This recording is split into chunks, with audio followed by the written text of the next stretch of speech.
All right, gentlemen, it is official. It is time to go. It is game week. It is week one, and as we listen to it, and you listen to this thing later on tonight, the Chiefs will open up the season against division rival. Are the Chargers? Is that their division rival? Yeah, I mean, based upon the fact that they're in the division, they are Yeah, a division rival. Because like when I just said that, like, for me growing up, I was my goodness, you good? Jesus, I thought I was muted. Jesus, man, God, dog. I swear I hit mute. I swear you didn't, man. Oh man, are you good? You got to feel like $100. Yeah, just adjusting some settings real quick. You adjust it. No, you need to adjust your throat. My God, Jesus. I'm happy you got that off your chest, man.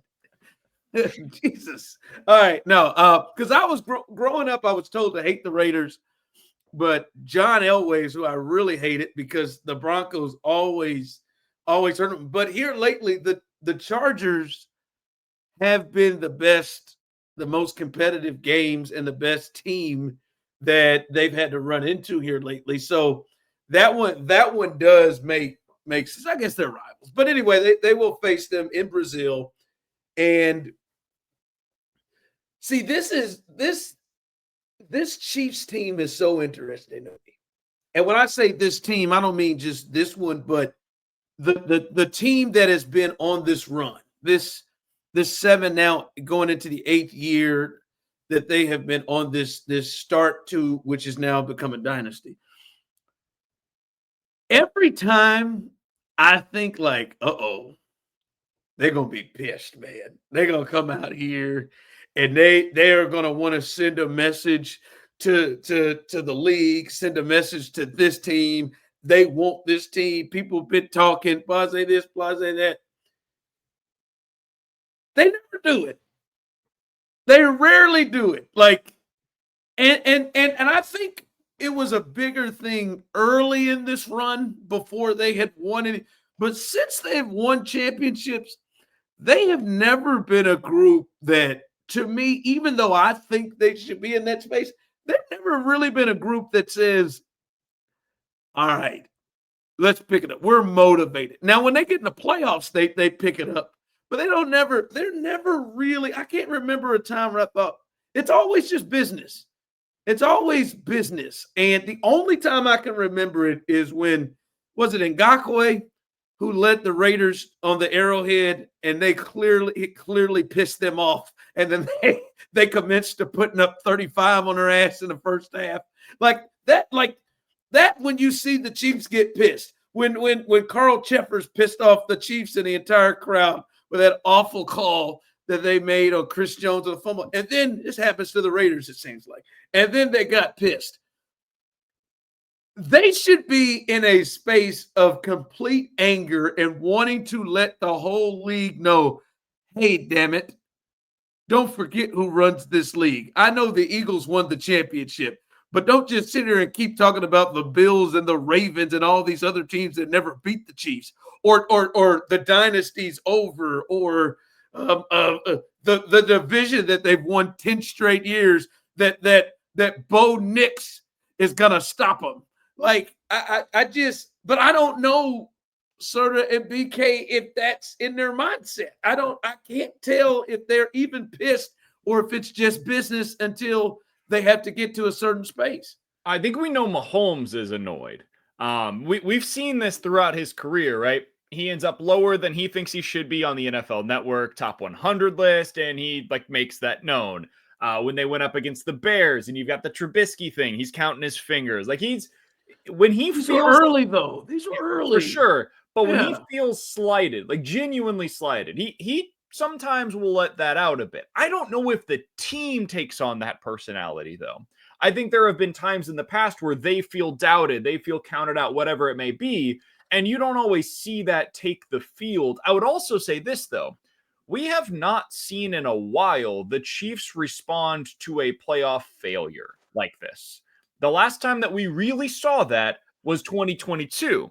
And that's one of my favorite versions of this Chiefs team, where they overhaul the team in the offseason. That was when they made the big Tyreek Hill trade. They bring in Juju, they bring in MVS. The offense looks completely different the following year. And they're more about efficiency as opposed to explosiveness, because people had kind of figured out what the Chiefs were doing with that previous offense. So I am genuinely really interested to find out, okay, how do you respond to this one? Because, Ron, I feel like the offseason conversation, now it hasn't always been framed this way, but this is ultimately what it is. It seems as though people are trying to figure out, or they've decided for themselves, was last year, like the regular season, was 2024 a mirage, and the 15-2 record was fake, and the real Chiefs team was the one that we saw exposed in the Super Bowl? Was that the case? Or was 15-2 real?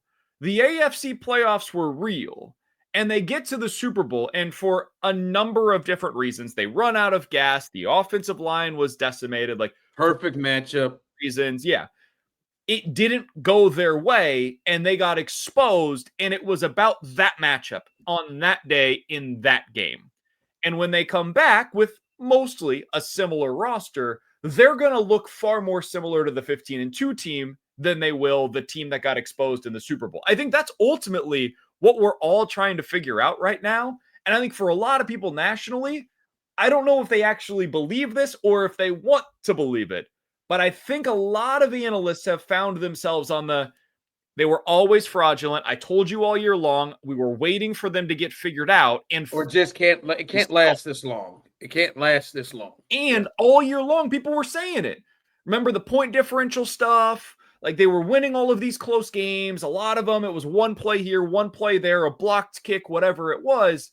And I think a lot of people viewed that team as a fraud. And finally, they, in their minds, got exposed in the Super Bowl. And that's going to be what it is once again in 2025. I don't believe that. I don't think that's real. And we said that all year long. I continue to believe that this team's going to be quite good this season. I just want to see how they respond, man. I want to see how they respond to all of the talk, all of the stuff, and all of the embarrassment that came along with that Super Bowl loss. And the fraudulent thing is so frustrating because, like, they still made it to another Super Bowl. Like, they just ran into the best team in football last season and they got smoked, and they know that. And I think they are better this season, and I don't want to read too much into 3 series in the preseason, but we haven't seen them look that good, even in the preseason, in a long time. And so I do think that coming back off of this Super Bowl loss, like, and what this season is like everything that they've all said, like, in Kelsey, like, this probably being his last go, and like, in Mahomes being pissed off again, and everybody starting to do the Josh Allen is better, Joe Burrow is better, the Eagles and Nick Sirianni and Jalen Hurts are now a dynasty after winning 1 Super Bowl. Like, I think all of that stuff pisses Mahomes off more than anyone else. And I think he's got an MVP run in him this season if things fall the way that we think they're going to. Yeah, he does, and they definitely do. Listen, I don't know. I think people are not fools. If they are healthy, they are better. Their roster is better than the roster from last year. I don't know they win 15 games, but if they stay healthy, the roster is better. I think anybody who has followed any kind of football will know that. Fellas, this is unlike any other time. This is even different than their last failure when they didn't win the Super Bowl, and that was against the Bengals. There is, like, at that point, it was just like something weird happened in the second half of that game because they were looking like the Chiefs all the way up until Mahomes had a brain fart, threw the ball to Tyreek inbounds, and then all hell broke loose and a different team in a different jerseys came out. And I think a lot of people were just like, "Oh, that's kind of weird." Right. But this one feels like people really think that the Chiefs aren't that good. And the only reason why they are even talked about is because of Patrick Mahomes. And that, like, that's where people are. All right, they got Mahomes, so we'll put him in the hunt. but I don't really think it is, and it's they're an afterthought, and people up here really up here talking about the Chargers and the Broncos. Can I add to that real quick, Ron? Yeah. I think it actually extends to Mahomes.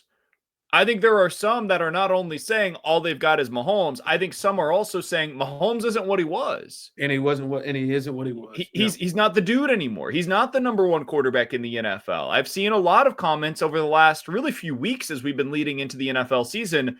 Hey, if you could start a team with any quarterback, who would you take? A lot of people are going with Lamar. A lot of people are going with Josh Allen. Some are saying Joe Burrow. Like, I saw Joe Montana, who I think this is just about him feeling threatened with his legacy and whatnot, but he was mentioning like Jalen Hurts over Patrick Mahomes.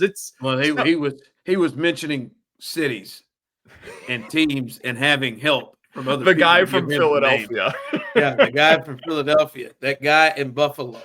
Yeah, but the point remains, I don't think he's alone in that regard. I think some are looking at the numbers from the last couple of years, and listen, it's hard for me to argue otherwise with just the numbers.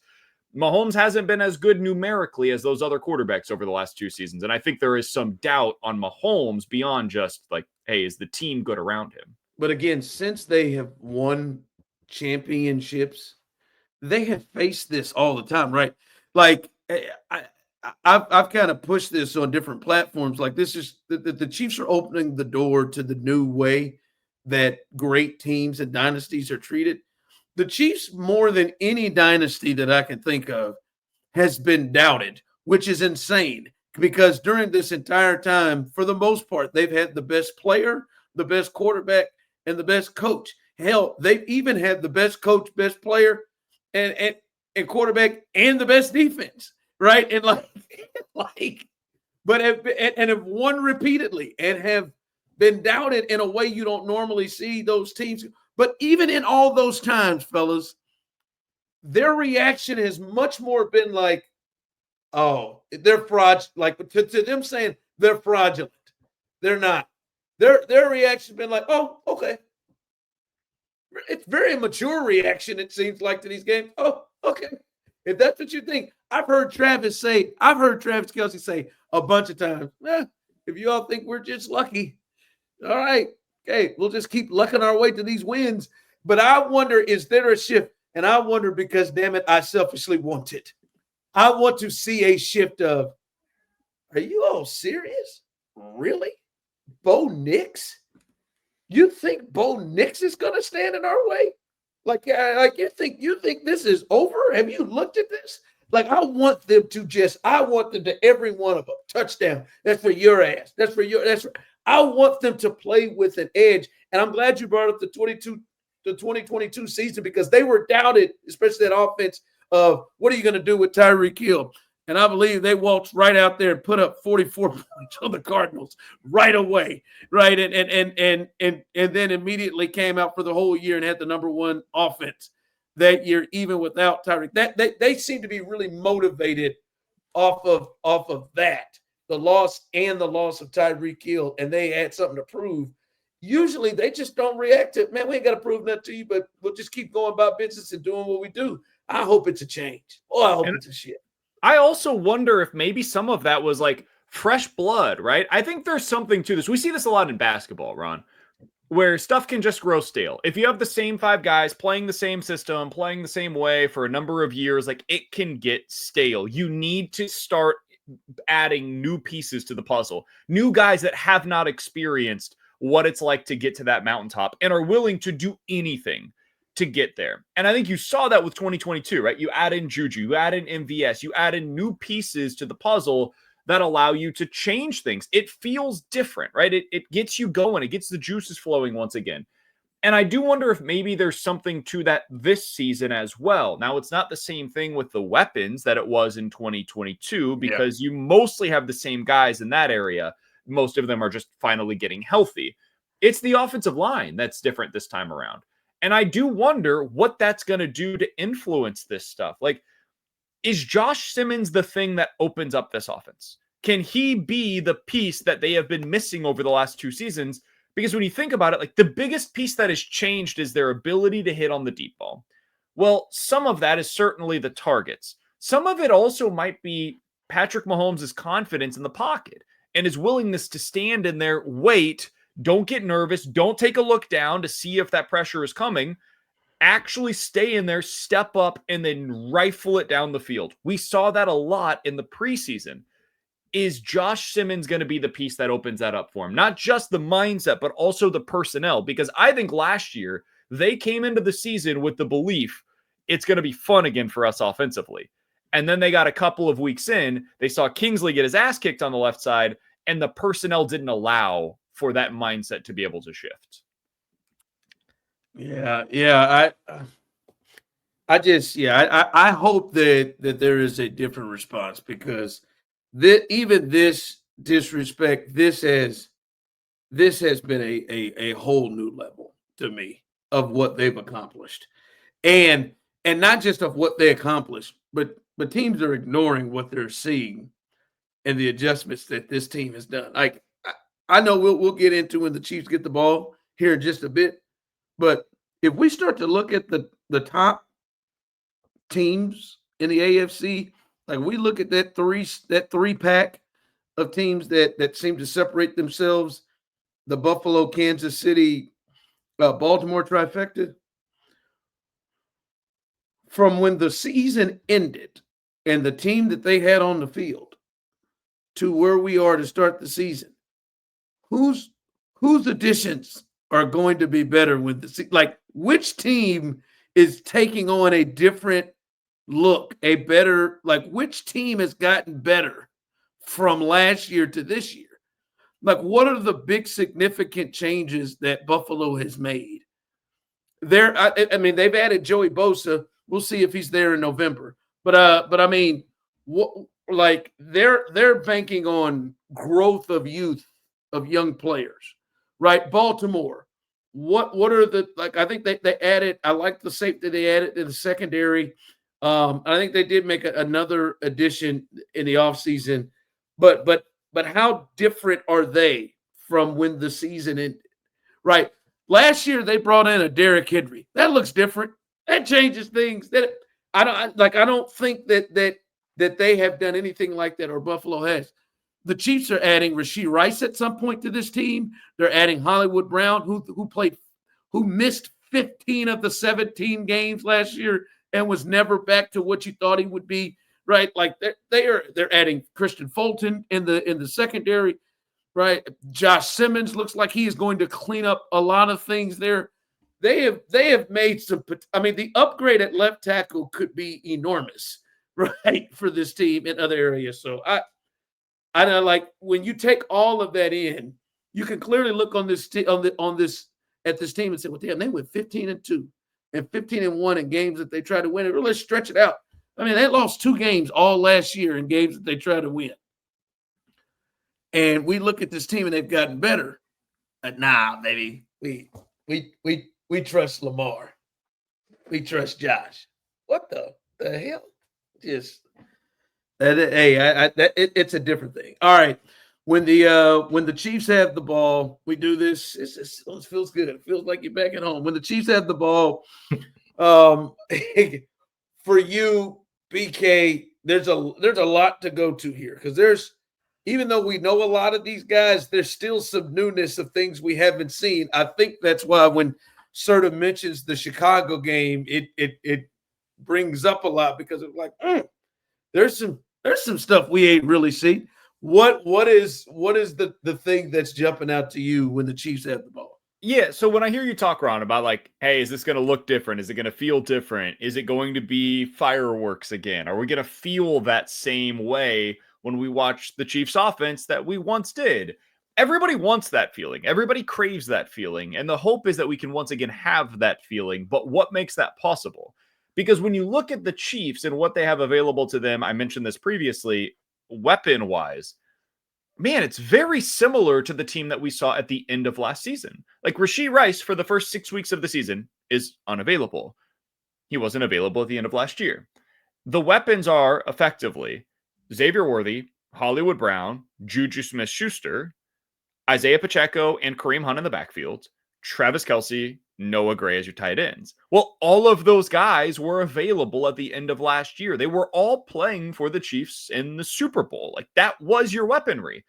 So I guess one of my questions is, why will this look different? And I'm not asking that as a judgment statement. I'm not saying that it will not. Don't take my question as my answer to that question. But why will it look different when all of those names were also playing last year in the postseason, and this was not an explosive offense at this point in time? And I think the answer could be as simple as, well, Isaiah Pacheco was healthy. Travis Kelce dropped whatever it was, 15 pounds. Xavier Worthy has been comfortable in the offense now for a year and finally has chemistry on some of those deep balls with Patrick Mahomes. Hollywood Brown was not right the entire year, even when he came back. And by the way, Patrick Mahomes is going to be a different version of Mahomes because he now has the one real tangible change with this offense, which is Josh Simmons at left tackle. That is the bullish case for this offense. If you are bullish on them, it is health and it is Josh Simmons. Is there anything else that would fit into that criteria for you, Ron? Like, is there anything else that leads you to believe that this will be better other than health and Simmons? Yeah, I think the additional weapons all to me are like I think like a Thornton. Like that's even a secondary guy. That's an upgrade to me over some of the other pieces that they had there. And if you take in injuries like they're or suspension like they're dealing with right now, I think that's a different level. I don't think it is just, I think across the board on the offensive line, I think they have options, right? Jawan Taylor, hey Jack, that $20 million is spent. They don't have to put up with his struggles.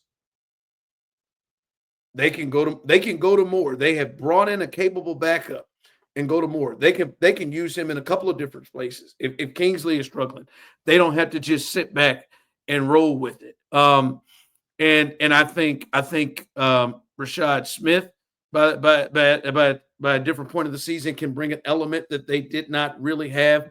I know Samaje Perine added that a bit, but I mean this is more the McKinnon look that they didn't have behind. But I don't think it is. It's hard.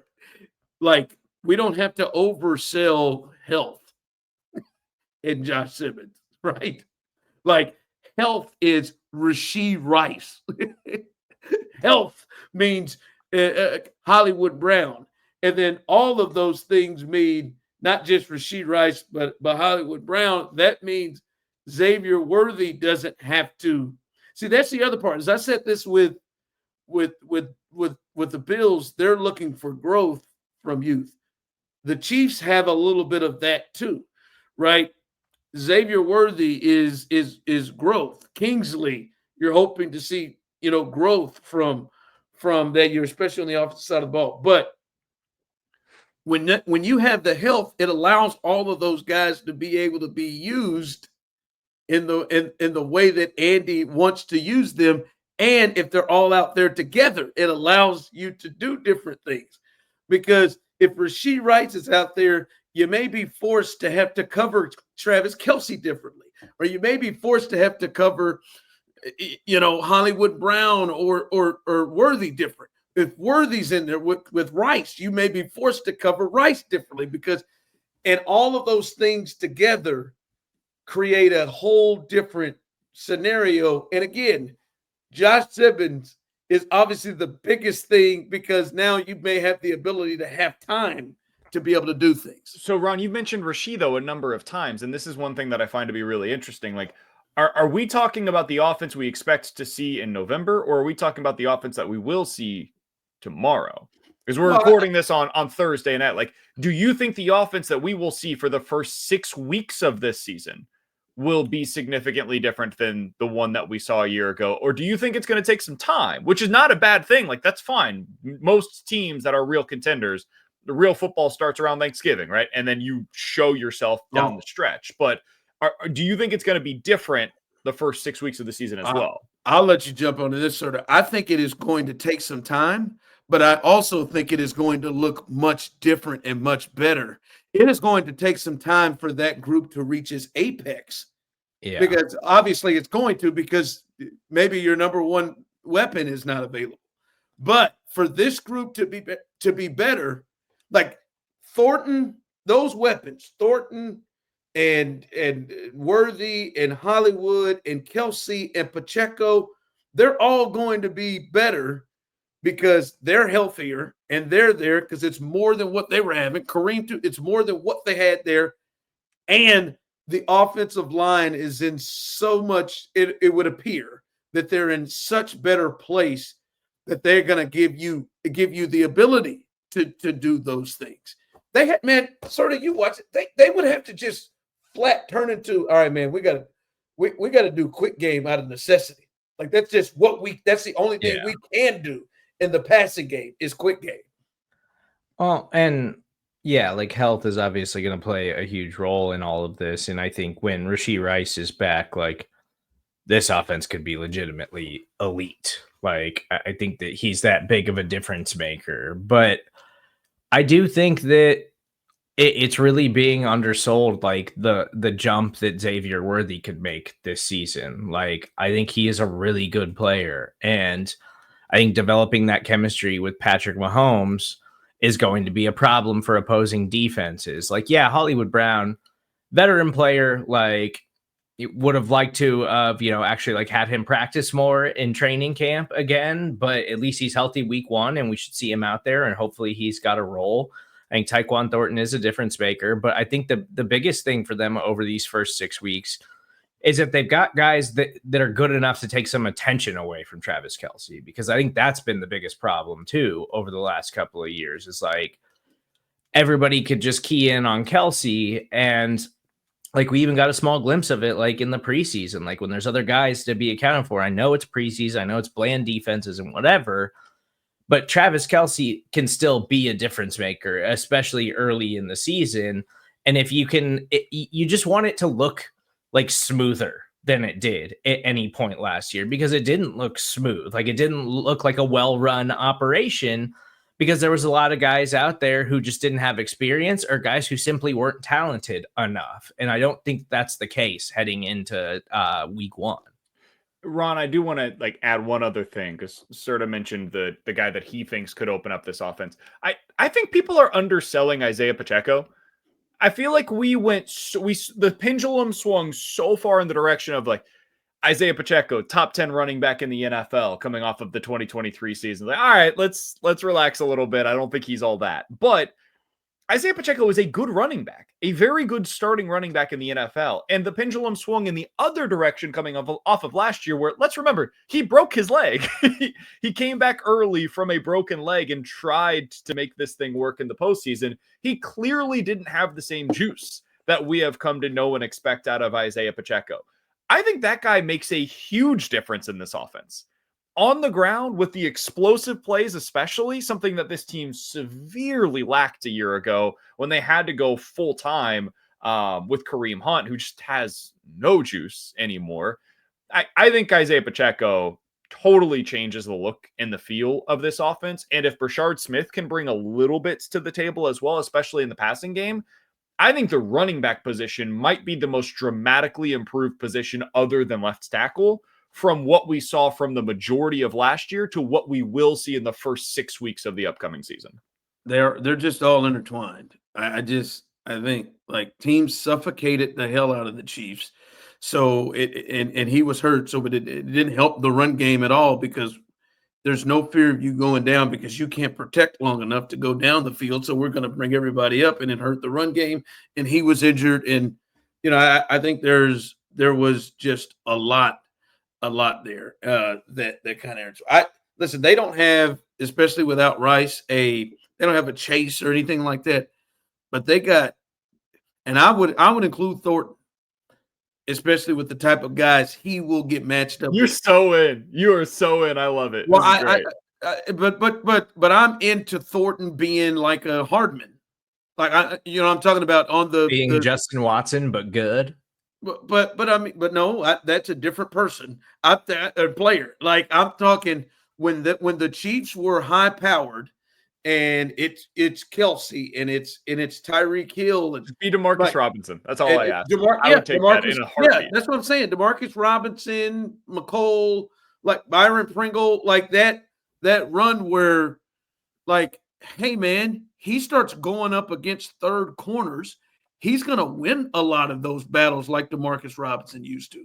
They've got, and he's not even 3, but when you bring Rasheed in, they've got 3 guys that are going to beat man coverage, and they're going to beat, like, corners. You start putting Xavier Worthy, you start putting a second or third corner on Xavier Worthy, like, that's going to be a problem. You start putting, like Hollywood's going to beat third corners.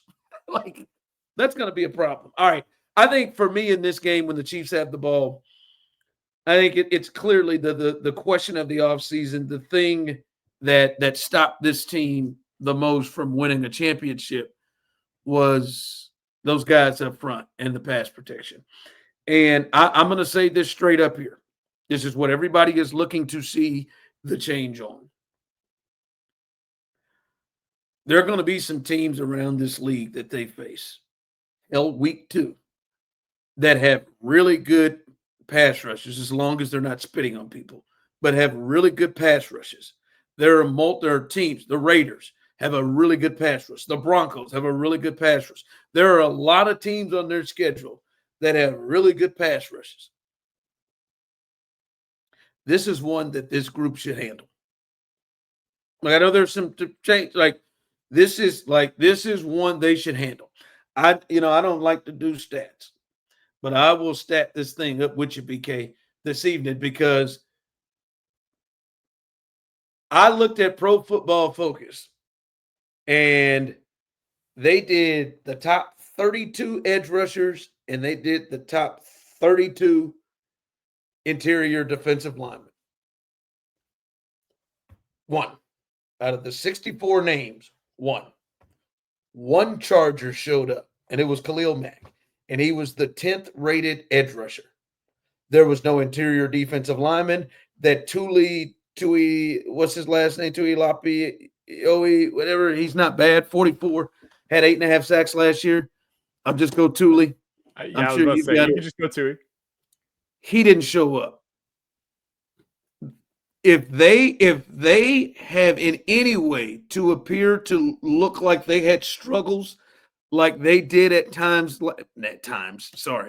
like they often did last year, then this has not been the fix that we maybe think it is. They Monday or Friday, whatever the hell they play, tomorrow, tonight, whatever. This should look much better. This should look like they should have a handle of what it is they want to run. And then in no way, like many times we saw last year, hell, the Chargers did it to them in the home game. The Raiders did it to them. This in no way should ever at any point look like, oh, man, Chiefs are being forced out of how they want to run their offense because the Chargers D-line is just absolutely destroying this. It should not look anything like that. And the Chiefs got a problem if the Chargers give them hell up front. I'm so with you on this, Ron. It's the biggest question, let's be honest, on the offense going into this game. Like, we don't know. Anybody that says they know for sure how the offensive line is going to look this week is lying to you. I hope it looks great. I think it can look really good. Josh Simmons has done nothing but impress in the very, very limited opportunities that we've had to see him.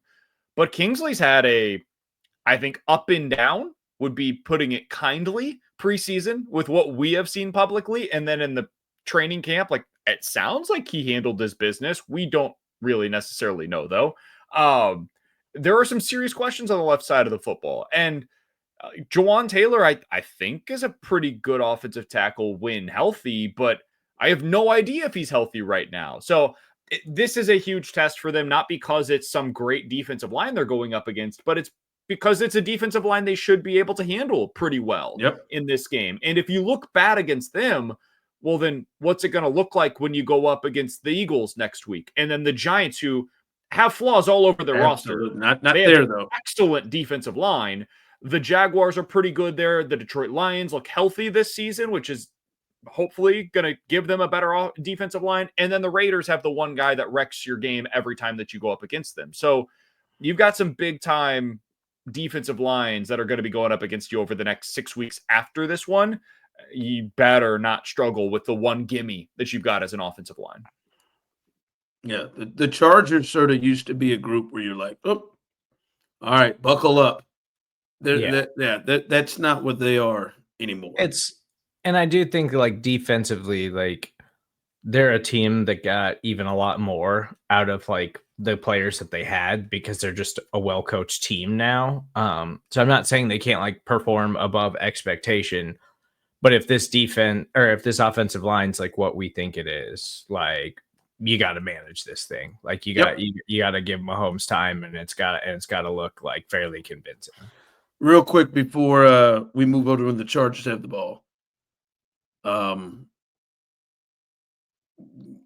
Travis has been in the Travis Kelce's been in the news a lot.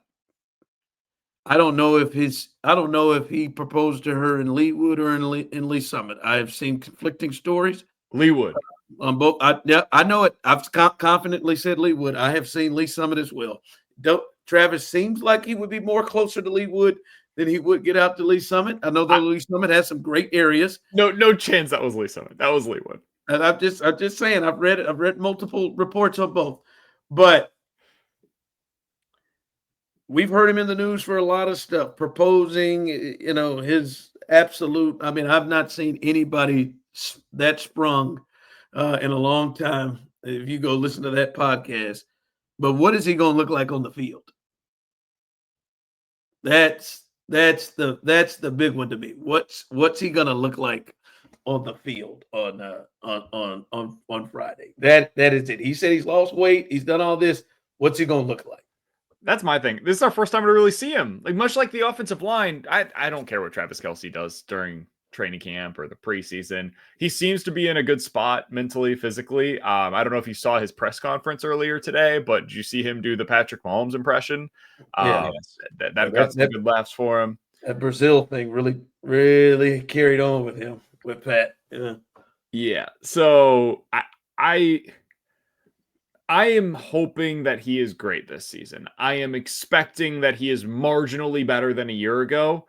And man, that's still a top 5 to 7 tight end in the NFL. Like that's a really good weapon to have. And once you have Rashee Rice back, if you've got a better version of Kelce, Rashee Rice coming back, and all of these other weapons that you've been talking about, and hopefully an improved offensive line, that's great. But I think expecting him to get back to anything approaching what we've seen 2, 3, 4 years ago from Travis Kelce, it might be just asking too much from him at this point in his career. But I hope for it. It'd be great. I just don't anticipate We'll see. Yeah, and they've got a lot of weapons to roll around too with that. All right, when the Chargers have the ball, in particular with this game, I know that the Chiefs have arguably the best defensive coordinator of all time. Maybe Bill Belichick may have a word. Dick LeBeau may have a word. There's some other guys. But Steve Spags is one of the best to have ever done it, especially in this era of big games, some of the things that he has put together. I have a lot of confidence in him. I love the In Spags We Trust shirts. But yet I have a lot of concern that the number one weapon and target for the Chargers lives in the slot. Now, I believe that the Chiefs have the best slot corner in football. I, however, don't have the In Spags We Trust shirt on when it comes to who he is going to decide to play in the slot. I takes this In Spags We Trust shirt off and I throw it off to the ground because 27 should not be near him. Shouldn't. There's no excuses to me. You've got enough. Like Fulton's been playing. He's healthy. Watson, he's got a track record. You know what he could do. When he got hurt, they fell off a cliff last year. There is no reason ever. Hell, to me, even it help. I don't care what you want to do. He should almost follow him. He should. I would be absolutely A-okay with him just tracking Lad McConkey. And to me, that is a big part of the game when the Chargers have the ball is what are going to be the decisions in that secondary, in particular in the slot where Lad McConkey does most of his damage. I'm so fascinated by what the defensive backfield looks like, Ron. And it starts with the secondary in the slot. Like, what is their plan with Trent McDuffie? But it extends even beyond that. Like, okay, let's assume that McDuffie is indeed in the slot. Is it for sure going to be Watson on the outside that's starting? I would think so, but they have not treated him all preseason as if he's this established starter. It's kind of been a funky preseason for him. Is Jaden Hicks or Brian Cook, like, are those guys guaranteed to be starters at safety if Trent McDuffie is in the slot? Because at least on the publicly available depth chart that we all got, it was Shamari Connor that was starting at safety in that spot. Nobody that was at training camp suggested that that's something they had seen, but he also wasn't asked to be back there because all throughout camp, Christian Fulton wasn't healthy, so Trent McDuffie was on the outside. So there's a lot of moving parts here. I don't really know what to expect from their secondary in week one, just in terms of who's going to be playing where and what it's going to look like. But I'm with you, Ron. I don't understand what the rationale would be to move McDuffie out of the slot again after we saw last year. Once Jalen Watson went down, the Chiefs' defense changed. It was not as good as it was the first 7 weeks of the season because McDuffie had to move outside. That changed a lot of what they were capable of. It changed also some of their pressure schemes because McDuffie is an excellent blitzer from that area. And that was a problem for them. They did not put a ton of pressure on the quarterback. And I know that's something that you want to get into as well, because that can cause turnovers. It causes takeaways. And the Chiefs were not good at that a year ago. So I want to see how they line up. And then I want to see the effectiveness from these guys, because boy, there's a lot of uncertainty with what they're going to be in the secondary this year. And it is frustrating because I don't think we, at any point throughout the preseason, did we get a look at what the rotation's going to be on Friday night. I don't think we did because of the Christian Fulton injury. But he played enough that I would think he's going to be a starter. I would think that Jalen Watson, who has proven he can be a very good starting cornerback, should be there, and McDuffie should be in the slot. I do wonder because, I think Lad McConkey can move outside a little bit, and I think Keenan Allen could wind up being in the slot a little bit more. And so I wonder how that plays into things, or maybe they can rotate those guys around. Because I think Lad's just a good enough wide receiver to play wherever if they want to deploy him that way. But that should really, at this point, I'm not worried about Keenan Allen. I'm not overly worried about Trey Harris and Keandre Lambert-Smith. It's Lad McConkey. Slow him down, slow down their running game, and you'll have a good chance of beating the Chargers. And I do, if Shamari Connor is out there, I'm going to be annoyed. I think Shamari Connor's got a role. I think he's a decent tackler. I think he's a guy that can make plays around the line of scrimmage. I think he is simply not a guy who is qualified to try to cover a player like Lad McConkey. And I just don't know what it's actually going to be, but it's going to be one of the things I'm paying the closest attention to when the game starts. Fellas, I don't love the Chargers' weapons, but if you give Justin Herbert that matchup, like we watched Josh Allen take advantage of, most teams take advantage of, his guy that he targets, that's at least last year, he targeted that dude repeatedly. Now, the Chiefs got lucky that they didn't have to face him the second time. The first game, he was their leading receiver, 5 for 67, and caught a touchdown in the back of the end zone and a hell of a catch in the back on the end zone, if I remember right. But that is, to me, if you put McDuffie on him and, take away, limit that, or just say, all right, Justin's got to go in another place, whoa, they better run the hell out of the football. To me, that's where this thing jumps. All right, because to me that's the biggest thing on the defense, because I think that's their best weapon. And the Chiefs, it's just crazy. Clearly, the Chiefs have a player that can match up with. We just don't know if he will actually put said player. Because if that son of a bitch is out there just cover Quentin Johnson and no balls are coming there, I'm just going to be hot. I'll be smoking hot if he's sitting there over there covering it.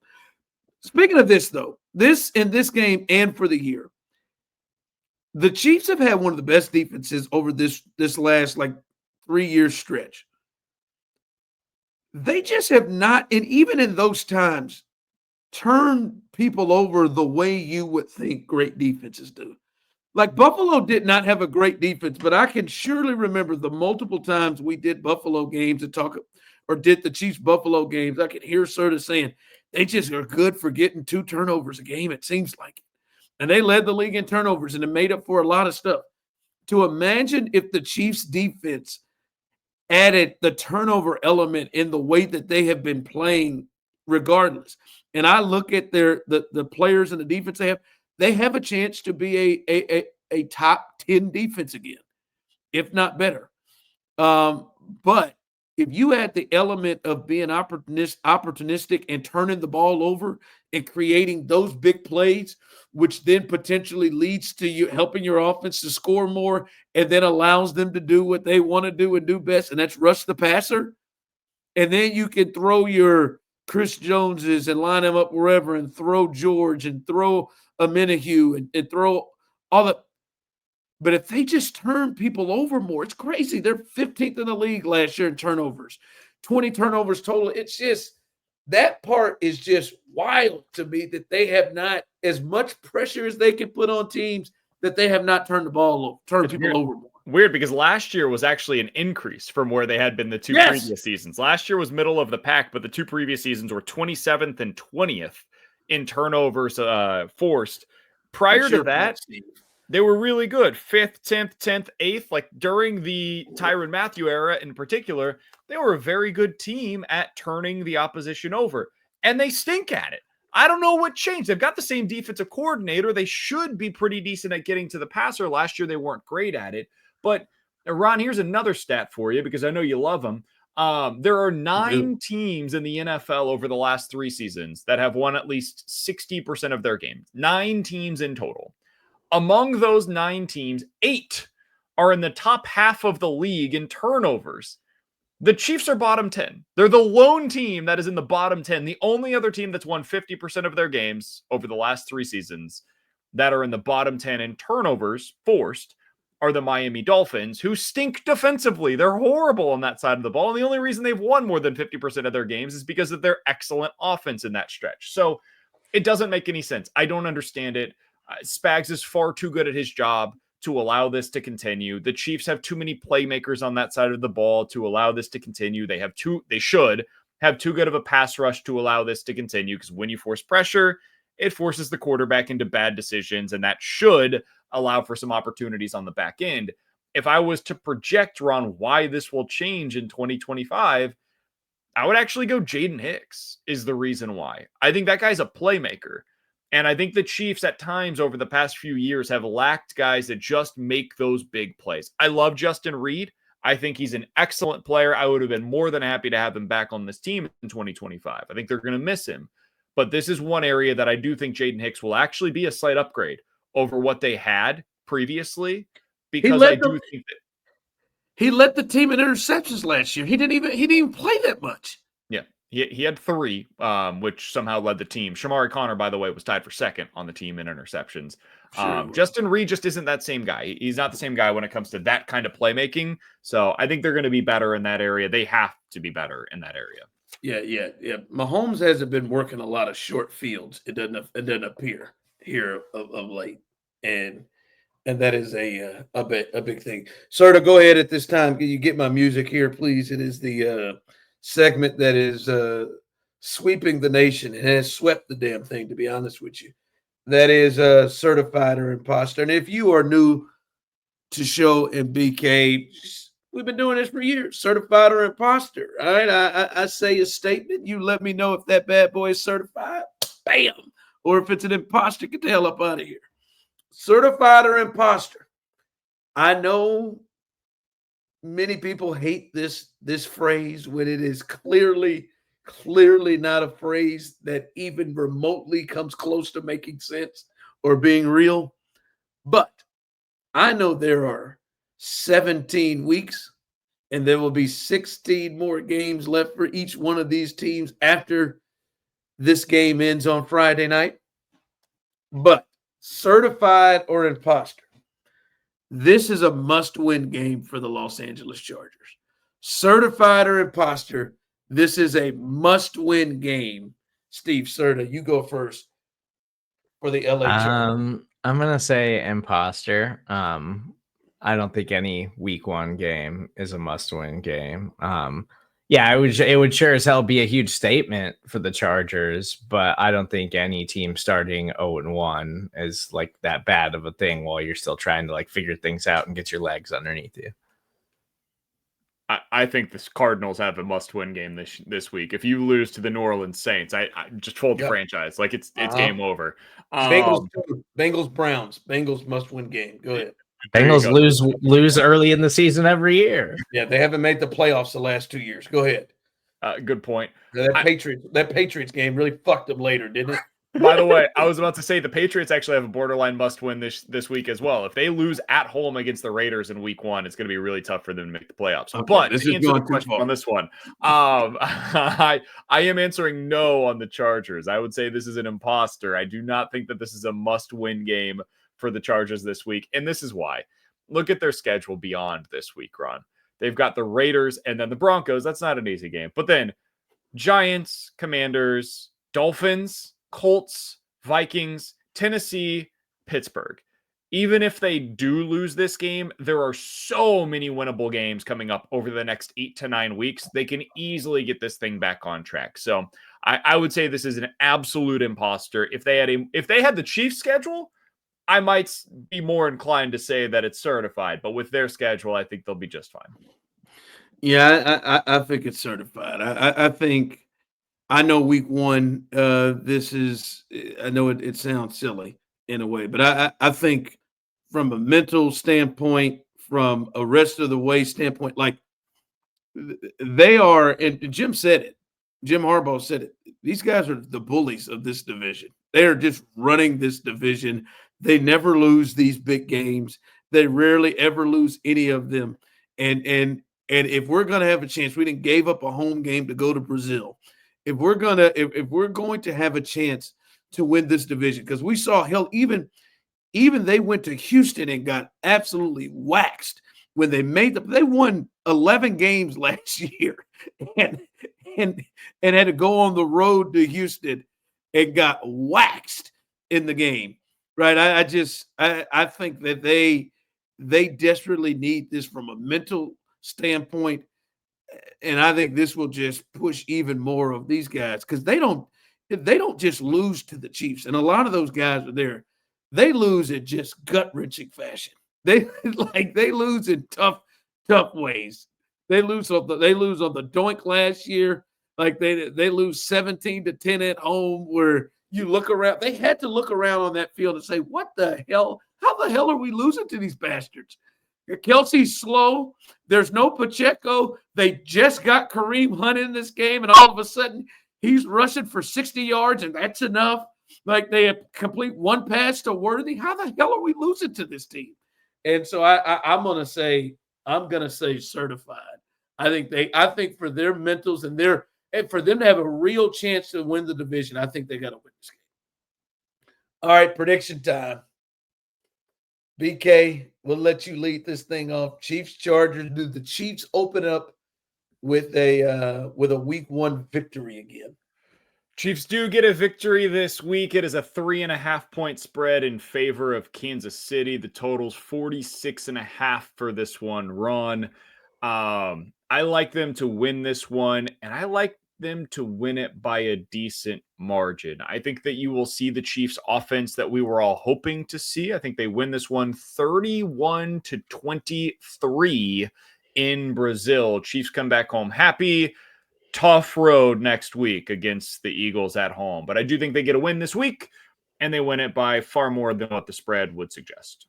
I'm going to take the Chiefs to win 27-20. I kept picking them last year to score 30 points because I kept being like, it's finally gonna happen.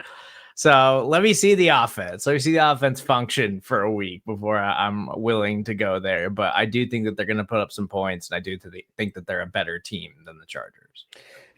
I'm with you on that, Serda, with the 30-point thing. I want this, and I believe this offense is the closest thing and the realest thing to this offense being, getting out of the doldrums of, hey, you're 15th rated offense and potentially get back to being a top 10, top 5 offense. I got to see it a little bit more before I hit the 30-point mark. I know that this team was the number 1 defense on paper last year. They just did not feel like there's nothing about them when I watch them and look at them and think, man, that's the best defense in football. I don't get it. I don't get the feel like they're running you with waves of guys like the Eagles did in the Super Bowl last year. But I'm gonna go 28-17. And I think we'll get a real understanding to see if this offense is back. I'm gonna go 28-17. And a lot of people don't forget, like, this Chiefs defense is still a great defense. And I think they're gonna show this. So 28-17, baby. We are out.